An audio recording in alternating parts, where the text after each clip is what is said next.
આ આપણે હાર્દિકભાઈ ઓરિયન્ટ ફાર્મના માલિક.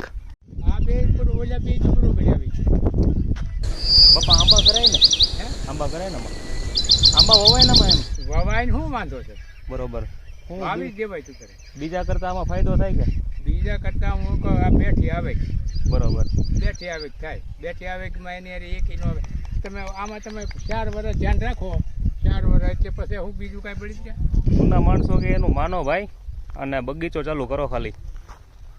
કેટલા ફૂટે રાખ્યું છે 15 બાય 20 ના ફૂટે કરેલ છે આપણે બરોબર છે ને. આ અમારા દાદા છે.